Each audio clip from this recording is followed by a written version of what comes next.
Presiden Prabowo lakukan reshuffle pertama di Kabinet Merah Putih. DPR bantah Danantara jadi lembaga yang tidak bisa diaudit. Influencer tipu 90 orang, korban arisan dan investasi bodong hingga ratusan juta. Halo, selamat pagi pemirsa setia Berita Nasional TV. Senang sekali Berita Nasional Pagi kembali hadir menyapa Anda. Selain 3 berita utama tadi, akan ada informasi lainnya yang akan kami sajikan untuk Anda. Sama saya, Ajeng Tiara. Kita ke informasi yang pertama, pemirsa. Presiden Prabowo Subianto melakukan reshuffle pertama dalam Kabinet Merah Putih dengan melantik sejumlah pejabat baru di Istana Negara pada 19 Februari 2025. Pergantian ini meliputi posisi menteri hingga kepala dan wakil kepala badan. Presiden Prabowo Subianto melakukan reshuffle pertama dalam Kabinet Merah Putih dengan melantik Menteri, Kepala Badan dan Wakil Kepala Badan di Istana Negara, Jakarta pada 19 Februari 2025. Dalam proses pelantikan, Prabowo mengambil sumpah jabatan para pejabat baru yang serentak menyatakan kesiapan mereka untuk mengemban amanah. Salah satu posisi yang diganti adalah Menteri Pendidikan Tinggi, Sains dan Teknologi, Sartio Sumantri yang dilantik pada 21 Oktober 2024. Kini digantikan oleh Brian Yuliarto untuk periode 2025-2029. Pergantian ini didasarkan keputusan Presiden nomor 26B tahun 2025. Tak hanya Menteri, Prabowo juga melantik kepala dan wakil kepala sejumlah badan berdasarkan Kepres terbaru. Di antaranya Kepala dan Wakil Kepala Badan Pengawasan Keuangan dan Pembangunan Badan Pusat Statistik serta Badan Cyber dan Sandi Negara. Sebelum saya mengambil sumpah janji berkenaan dengan pengangkatan saudara-saudara sebagai Menteri Pendidikan Tinggi, Sains dan Teknologi Kabinet Merah Putih dalam sisa masa jabatan periode tahun 2024-2029, sebagai Kepala BPKP, sebagai Wakil Kepala BPKP, sebagai Kepala BPS, sebagai Wakil Kepala BPS, dan sebagai Kepala BSSN. Terlebih dahulu, saya akan bertanya kepada saudara-saudara, bersediakah saudara-saudara untuk diambil sumpah janji menurut agama masing-masing? Sedia. Apabila demikian, harap mengikuti dan mengulangi kata-kata saya. Dengan pelantikan ini, pemerintah berharap para pejabat baru dapat langsung bekerja dan berkontribusi dalam mendukung pemerintahan Kabinet Merah Putih. Wakil Ketua Komisi 10 DPR RI Lalu Hadrian Irvani menanggapi Presiden Prabowo Subianto yang mereshuffle kabinetnya pada Rabu 19 Februari 2025. Presiden Prabowo mereshuffle Menteri Pendidikan Tinggi, Sains dan Teknologi Satrio Sumantri Brojonegoro. Pun itu benar, reshuffle ini kan hak prerogatif Presiden. Ya tentu langkah yang diambil Presiden mereshuffle salah satu pembantunya, ya kami serahkan kepada beliau yang lebih paham. Tapi yang jelas kami di Komisi 10 berharap agar menteri baru nanti, pengganti Mendikbudristek saat ini, harus mampu menerjemahkan visi misi dari Presiden Prabowo, terutama di bidang pendidikan tinggi dan sains dan teknologi. Pemirsa, Presiden Republik Indonesia Prabowo Subianto menghadiri sidang istimewa laporan tahunan Mahkamah Agung tahun 2024 di Jakarta.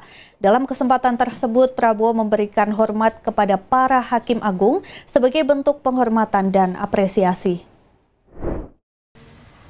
Presiden Republik Indonesia Prabowo Subianto menghadiri sidang istimewa laporan tahunan Mahkamah Agung tahun 2024 di Gedung Mahkamah Agung Jakarta Pusat pada Rabu 19 Februari 2025. Dalam kesempatan tersebut, Prabowo memberikan hormat kepada para hakim agung sebagai bentuk apresiasi dan penghormatan kepada para hakim di seluruh Indonesia. Prabowo mengungkapkan rasa terima kasih atas undangan dalam acara tersebut dan mengaku banyak belajar dari paparan Ketua Mahkamah Agung, Sunarto. Ia menyadari beban kerja para hakim yang harus menangani dan memutuskan ratusan hingga jutaan perkara setiap tahun. Sebagai mantan prajurit, Prabowo menegaskan bahwa memberikan hormat merupakan tradisi yang selalu ia pegang. Oleh karena itu, ia secara langsung memberikan hormat kepada para hakim agung di depan podium, yang disambut tepuk tangan dari para hadirin. Presiden menegaskan bahwa tugas para hakim sangat berat karena keputusan mereka menjadi harapan rakyat Indonesia, terutama bagi masyarakat yang paling lemah dan kurang berdaya. Ia menekankan bahwa Mahkamah Agung adalah tempat terakhir bagi masyarakat dalam mencari keadilan. Saya ini mantan prajurit. Mantan prajurit, saya punya suatu tradisi bahwa saya ingin hormat kepada para hakim di seluruh Indonesia. Wakil Ketua Komisi 6 DPR RI dari fraksi Gerindra Andre Rosiade menjamin akuntabilitas Badan Pengelola Investasi Daya Anagata Nusantara dalam mengelola investasi dan kekayaan negara yang sebelumnya dikelola BUMN. Andre membantah Danantara tidak bisa diaudit dan tidak transparan sebagaimana isu yang tersebar di ruang publik. Menurutnya akan ada aturan dari Undang-Undang BUMN tanpa revisi berupa peraturan pemerintah yang mengatur soal transparansi. Andre juga menjamin dengan PP tersebut pelanggaran aturan dapat diberi hukuman. Meski demikian, Andre menyebut Danantara memiliki Dewan Pengawas untuk mengawasi transparan. Ia mengatakan personil Dewas nantinya akan ditunjuk Presiden Prabowo secara langsung. Ya nanti sekali lagi tunggu saja, kan Presiden akan mengumumkan. Itu haknya Presiden, kan peraturan pemerintahnya juga belum resmi keluar ya. Nanti ada Dewasnya, nanti itu Presiden yang akan menentukan siapa anggota Dewasnya. Lalu nanti pemerintah dan pimpinan DPR yang akan memastikan komisi mana yang akan melakukan fungsi pengawasan terhadap Danantara. Nanti di PP-nya, Mas bisa lihat PP-nya dan undang-undangnya secara transparan setelah nanti ya diumumkan oleh Presiden. Jadi tentu siapapun yang melanggar hukum tentu bisa diproses. Jadi gitu. Tim Liputan, Berita Nasional TV. Menteri Migrasi dan Permasyarakatan Agus Andrianto menanggapi soal ramainya tagar kabur aja dulu yang sedang ramai di media sosial. Agus menyampaikan jika seharusnya masyarakat khususnya anak-anak muda bisa bersyukur tinggal di Indonesia. Agus menyampaikan jika seharusnya masyarakat khususnya anak-anak muda bisa bersyukur tinggal di Indonesia. Agus mengatakan kalau berada di luar negeri kondisinya sangat sulit terlebih harus menghadapi musim dingin. Diketahui tagar kabur aja dulu menjadi viral di platform media sosial X. Tagar ini juga mendorong anak-anak muda kerja di luar negeri lantaran di dalam negeri dianggap tidak layak. Kayaknya kita harus bersyukurlah hidup di Indonesia ya, luar biasa. Ya, kita semuanya ada di sana kalau musim dingin setengah mati. Jangan coba untuk jualan di luar. Informasi berita lainnya akan kami sajikan usai jeda berikut ini. Tetap saksikan Berita Nasional Pagi.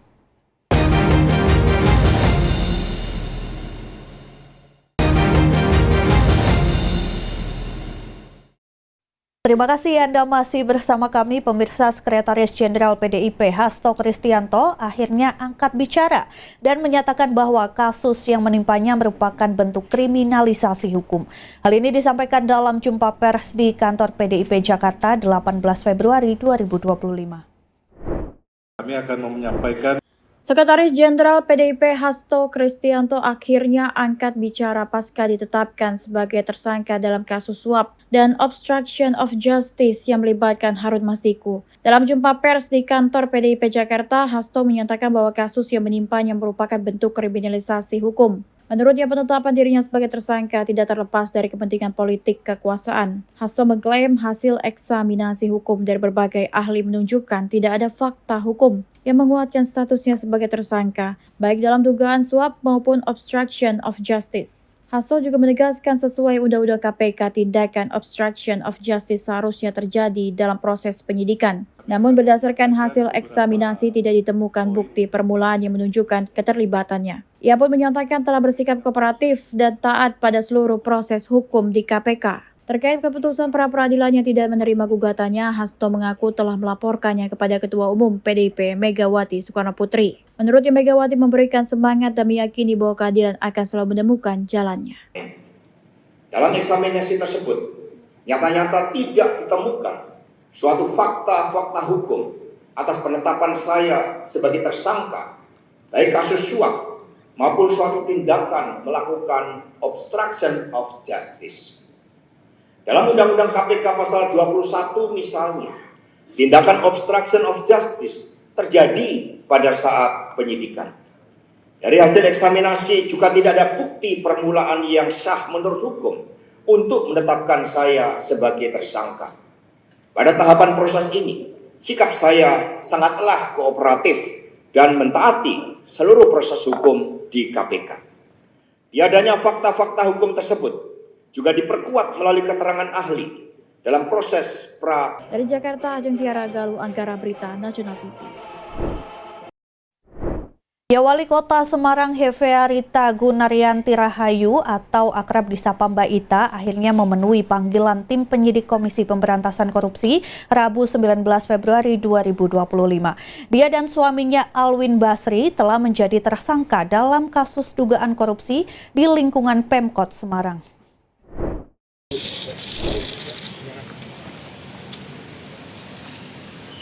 Mbak Ita tiba terlebih dahulu di Gedung Merah Putih KPK Jakarta sekitar pukul 9.25 waktu Indonesia Barat dengan mengenakan pakaian dan kerudung warna putih. Ia memilih irit bicara kepada awak media ketika tiba di lokasi. Namun Mbak Ita sempat menyampaikan permohonan agar didoakan dalam menjalani proses hukum di KPK. Tak lama berselang, sang suami yang juga Ketua Komisi D DPRD Jawa Tengah Alwin Basri tiba di Gedung Merah Putih KPK sejak pukul 9.32 waktu Indonesia Barat. Dia juga memilih irit bicara saat tiba di lokasi. Diketahui KPK telah menahan 2 tersangka kasus dugaan korupsi di lingkungan pemerintah kota Pemkot Semarang. Mereka yakni Ketua Gapensi Semarang Martono dan Direktur Utama PT Dekasari Perkasa Rahmat Utama Jangkar. Dalam kasus ini KPK juga telah menetapkan Wali Kota Semarang Hefearita Gunaryanti Rahayu alias Mbak Ita serta Ketua Komisi D DPRD Jawa Tengah Alwin Basri sebagai tersangka. KPK menyebut Martono diduga melakukan korupsi bersama Mbak Ita dan Alwin. Mereka diduga menerima gratifikasi. Sedangkan Rahmat diduga menyuap kepada penyelenggara negara terkait proyek di lingkungan Pemkot Semarang. Proyek itu terkait pengadaan meja dan kursi fabrikasi sekolah dasar di Dinas Pendidikan Kota Semarang. Pemirsa, sempat dikabarkan kabur ke luar negeri, Kepala Desa Kohot Paku Haji Kabupaten Tangerang tiba-tiba muncul dan meminta maaf soal kegaduhan pagar laut di pesisir utara pantai Kabupaten Tangerang. Kepala desa mengaku telah dikambing hitamkan oleh oknum yang diduga lawan politiknya saat pemilihan kepala desa. Arsin bin Asib, Kepala Desa Kohot Paku Haji Kabupaten Tangerang, Banten mendadak muncul di hadapan publik setelah sempat menghilangkan. Arsin yang diduga terlibat langsung soal pemagaran laut dikabarkan melarikan diri ke Singapura. Dalam kemunculannya, sang kepala desa langsung mengutarakan permintaan maaf kepada publik terkait kisruh pagar laut yang menyeret namanya. Arsin mengaku hanya menjadi kambing hitam dari oknum yang diduga lawan politiknya saat pemilihan kepala desa lalu. Kades Arsin juga membantah disebut kabur dari jeratan hukum. Selama ini ia menghilang hanya untuk pemulihan kesehatannya yang anjlok setelah gejolak pagar laut mencuat. Saya Arsin bin Asib secara pribadi maupun jabatan saya selaku kepala desa atas kegaduhan yang terjadi di desa Kohot. Situasi tersebut tidaklah kita harapkan. Oleh karenanya pada kesempatan ini dengan kerendahan hati saya ingin menyampaikan permohonan maaf saya yang terdalam khusus kepada warga desa Kohot. Sementara itu, tim kuasa hukum Arsin memastikan kliennya bakal bertanggung jawab penuh bila memang terbukti bersalah dalam kasus pagar laut. Kepada lurah, nah terkait dengan pertanyaan tadi ya bahwa pihak ketiga itu pihak yang menawarkan jasa yang datang ke desa sekira tahun 2020 dan dia semualah yang kemudian membuat dokumen. Lurah itu tanda tangan ya karena memang maaf mungkin pengetahuan beliau kalau dibilang enggak kan ini kan jabatan publik kan suka tidak suka gitu kan. Di Tipidum, Barreskrim Polri sendiri menetapkan 4 orang menjadi tersangka dalam kasus pemagaran laut. 2 diantaranya Arsin bin Asib dan Sekretaris Desa Ujang Kasta. Keduanya terlibat dalam skandal penerbitan sertifikat tanah HGB palsu yang lokasinya kini terdapat pagar laut. Penetapan tersangka dilakukan setelah serangkaian penyelidikan yang dilakukan Barreskrim termasuk menemukan barang bukti dokumen surat tanah palsu saat penggeledahan rumahnya beberapa waktu lalu. Informasi berita lainnya akan kami sajikan usai jeda berikut ini. Tetap saksikan Berita Nasional Pagi.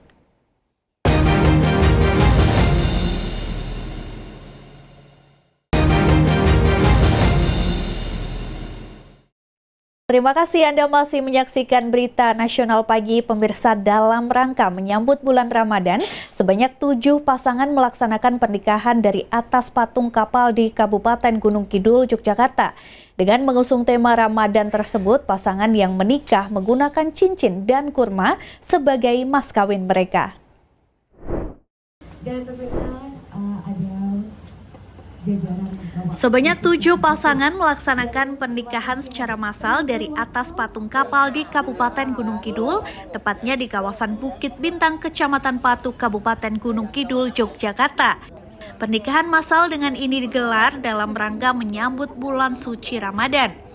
Kegiatan nikah massal ini sebagian besar diikuti oleh pasangan yang berusia muda, mulai dari 25 tahun hingga 32 tahun. Selain itu, yang menjadi keunikan pada kegiatan nikah bareng ini adalah mahar yang digunakan para pengantin. Pihak penyelenggara memfasilitasi cincin dan kurma sebagai mas kawin yang digunakan dalam ijab kabulnya. Dipilihnya kurma sebagai mas kawin karena menyesuaikan dengan tema pelaksanaan nikah massal ini, yakni menyambut bulan suci Ramadan yang tinggal menghitung hari. Salah satu pasangan nikah bareng mengungkapkan kebahagiaannya karena dapat melangsungkan pernikahan di lokasi yang unik, yakni dari atas patung kapal dengan pemandangan langit Yogyakarta. Untuk kesannya yang jelas pasti seru, dan yang pasti itu ini terkesan, sangat terkesan. Gimana kalau dari kabar ini, saya sebenarnya udah dari yang sebelumnya, yang sepekan itu Desember, cuma kebetulan udah tutup. Dan saya dapat informasi lagi dari Pak Rian, diinformasikan yang sekarang ini. Dalam rangka menyosong bulan suci Ramadan dan Lebaran, kita buat nikah bareng Nusantara yang diikuti pesertanya dari berbagai kota dan provinsi di Indonesia.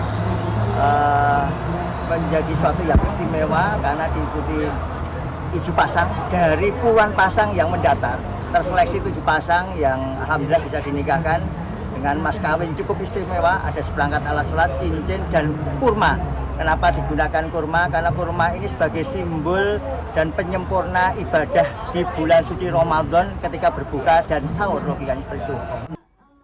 Kegiatan nikah massal ini rencananya akan dilaksanakan sebagai agenda tahunan dengan menggunakan lokasi unik lainnya yang ada di Kabupaten Gunung Kidul.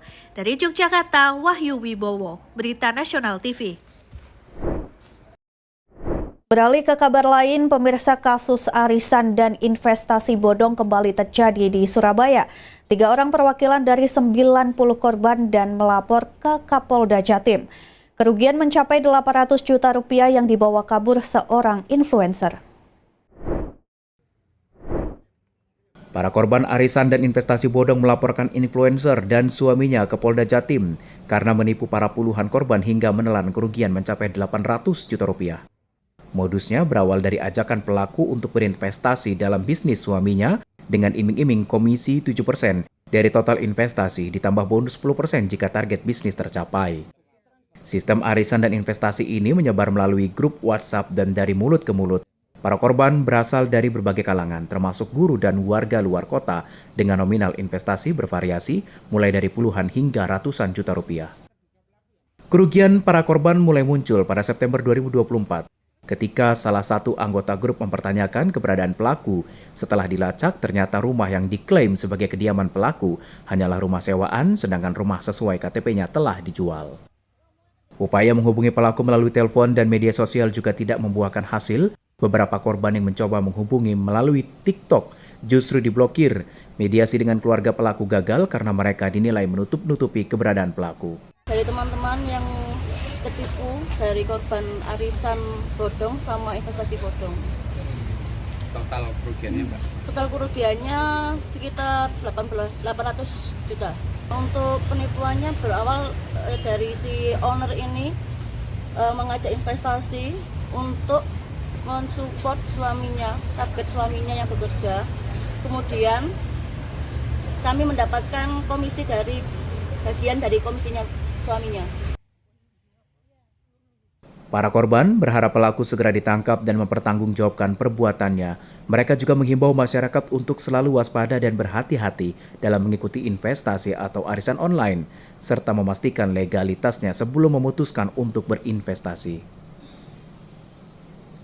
Karuna Wardana, Berita Nasional TV. Viral sejumlah anak didik sekolah menengah atas atau Madrasah Aliyah Negeri 2 Kota Bekasi mendemo kepala sekolahnya saat memberikan amanat upacara karena sarana dan fasilitas sekolah yang rusak. Pihak kepala sekolah mengatakan akan mengakomodir keinginan siswanya, namun perbaikan sarana dan prasarana hingga menganggarkan kegiatan ekskul tentunya dilakukan secara bertahap mengingat keterbatasan anggaran.